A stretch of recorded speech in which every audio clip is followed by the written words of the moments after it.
Hi, welcome to today's video and thanks for tuning in. Today we're going to be answering this question: how to withdraw your RSP and save thousands in taxes. Of course, we're talking about the RRSP Meltdown. You may have heard it as a RRIF Meltdown. The strategy is roughly the same. I'm going to be going into the two different methods about how to do an RRSP Meltdown, and I think you're going to get a lot out of this. People have been asking me, please do a video on RRSP Meltdown because we're considering this and we'd love to see what it's all about. Well, today, you're in luck, this is what I'm going to talk to you about. I'm going to try to nail this down inside of 10 minutes. We'll see how I'm doing with that. I will not be going through the ledger accounts and showing you the tax tables and so on. I just think it's too much depth for what you really need to know. What you need to know is, how does this strategy work? Is that something that might work for you? If it is, you either reach out to me or to an advisor and say, can you get me a financial plan? I need to know if this strategy is going to actually be useful for me. So without further ado, let's get into why you're here today. Oh, and remember, if you're new to this channel, check out all the videos on my channel. There's so many videos on different subjects about retirement planning, how to protect and grow your assets. I'm an active advisor working with clients right across Canada. I've been doing this for about over 20 years now. I create their financial plans. I manage their money. I do their life insurance. I work with business owners and teach them how to take money out of their businesses without paying any income tax. That's a great thing. But let's get into why you're here. Now, I've said it before, most people have a contribution strategy and not a withdrawal strategy. When you're investing your money, you have to be thinking about the end in mind. How are you going to use your money? How are you going to withdraw the money? What kind of taxes are you going to pay? What does your estate look like? All these things have to be taken care of first. And then that determines what types of accounts you invest in. You don't go the other way where you say, I'm going to put $5,000 in an RSP this year. Yeah, think about the end in mind, and then that leads you to what accounts you should be investing in. Now, I'm going to share with you two reasons to do an RSP Meltdown and two advantages to doing an RSP Meltdown. So, are you ready? Let's get ready. And by the way, if you love this video, like and share it with everybody, because I know this has actually been asked a lot to do this video, so share it with your friends that are interested in this strategy. Okay, let's frame this. I want you to see yourself in this illustration, okay? Because if you're investing in an RSP, you should be able to see yourself in this. When you first started out working, you had a career, someone told you, put money in an RSP. So you've been doing that throughout your career. That money starts to begin to build and add and compound.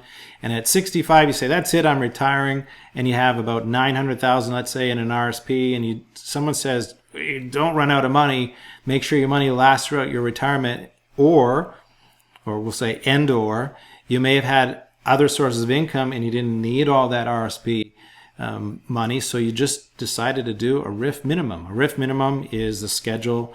I'll put a little graphic here that Revenue Canada publishes. It's based on your age. Basically, there's a formula, but the easy way to look at it is there's an age, and whatever age you're at, it's a percentage that you have to take out of your RRIF each year. That's calculated December 31st of each year, and that's how much you take out of your RRIF. Now, a RRIF minimum, you can see what is the glaring problem here, and that is they started off with about $900,000, taking out the minimum each year, and at age 90 they passed away. Much older than the average age in Canada, and they had $400,000 in their RRIF. Now, if they had a spouse, that would roll over to the spouse, and then the spouse would use that RRIF, and then when they die, taxes have to be paid, right? So let's just assume this is the end, or you're a single person, but this is the end, last death of a couple, and the RRIF balance is $406,000. So what does that mean? Well, in a RRIF account, when your money is, when you pass away and you have money in an RSP or RRIF and you're the last person, that is considered, all that money is considered income for you in that year.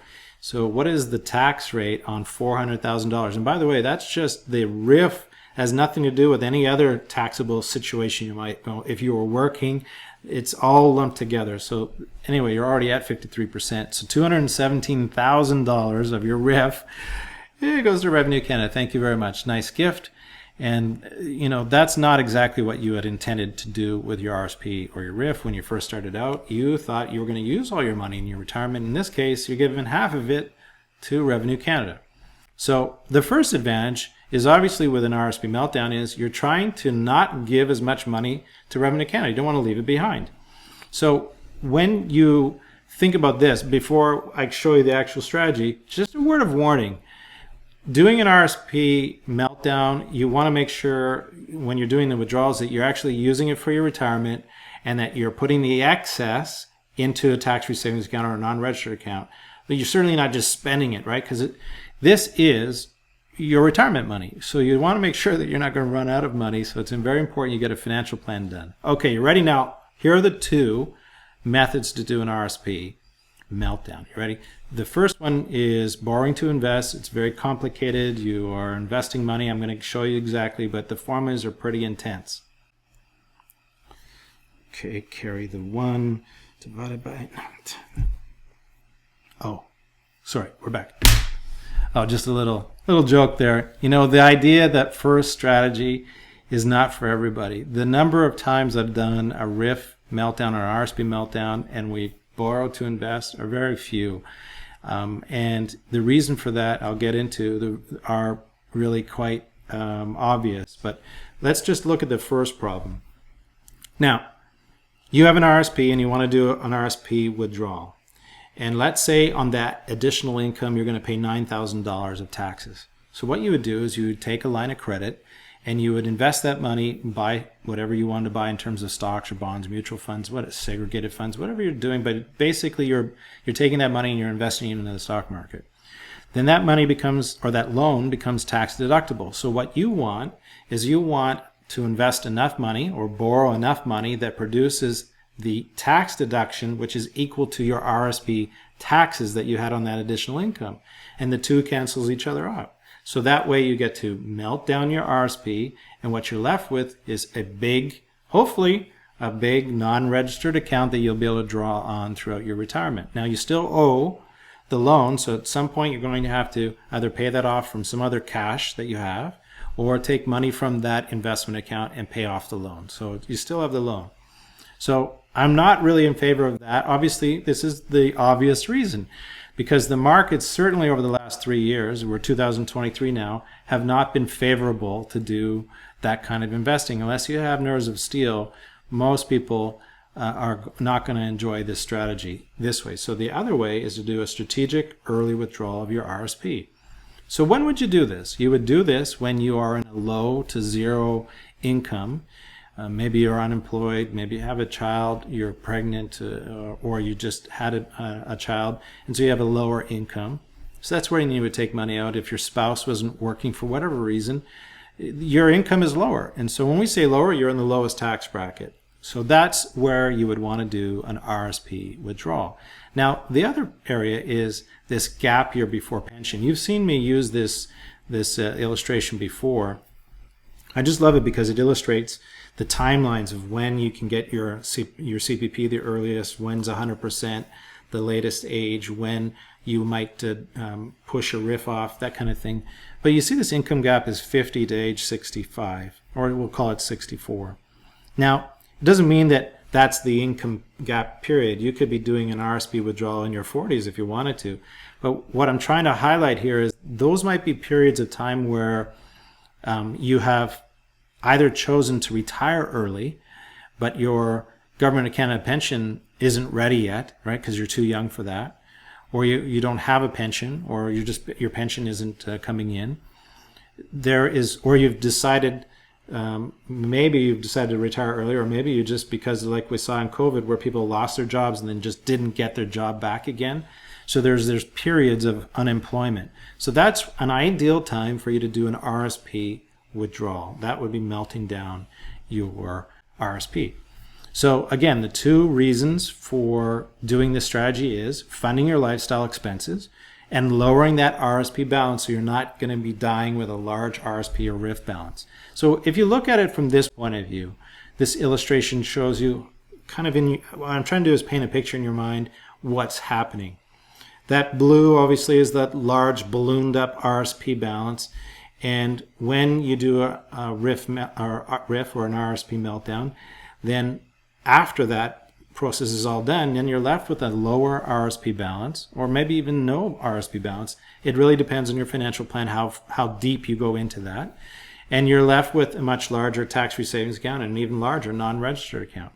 So you haven't really lost any money. You've paid taxes on that income, but you've just put it back into those accounts to be invested. So the money is still there for your retirement. Now, the second advantage of doing an RRSP meltdown by just doing RRSP withdrawals is controlling your tax rate. Now, I like this one because you are determining how much you're accepting in terms of the tax rate.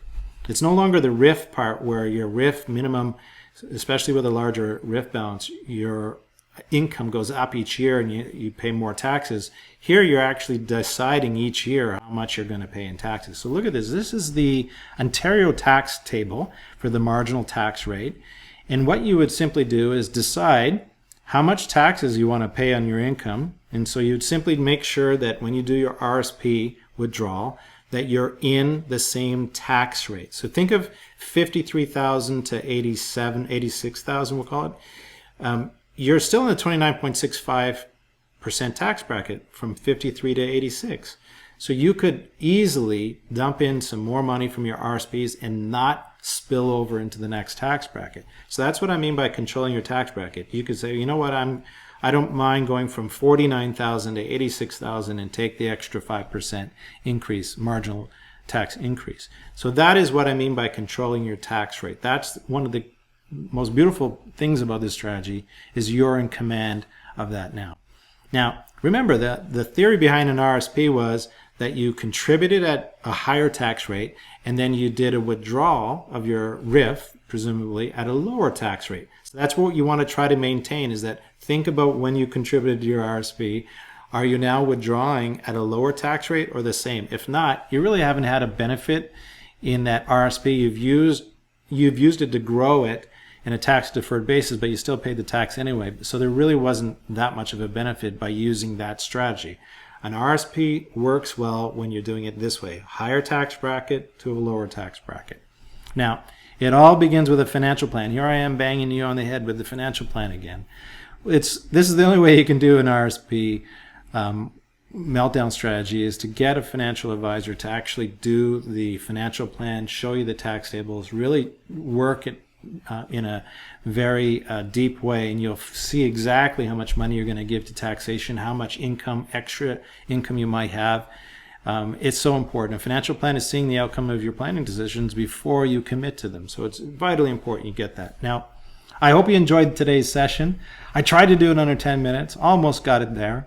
But if you like this video and you think other people should see it, like and share it, especially share it with other people, because RRSP Meltdown strategy is one of the most asked videos I've had in the last, I'll say, 3 or 4 months. People say, do this video, please do this video. So there you go. Now remember, we take care of your wealth management so you can take care of what's most important to you. I really appreciate you joining me today, and I look forward to seeing you in the next video. Thanks very much. Take care.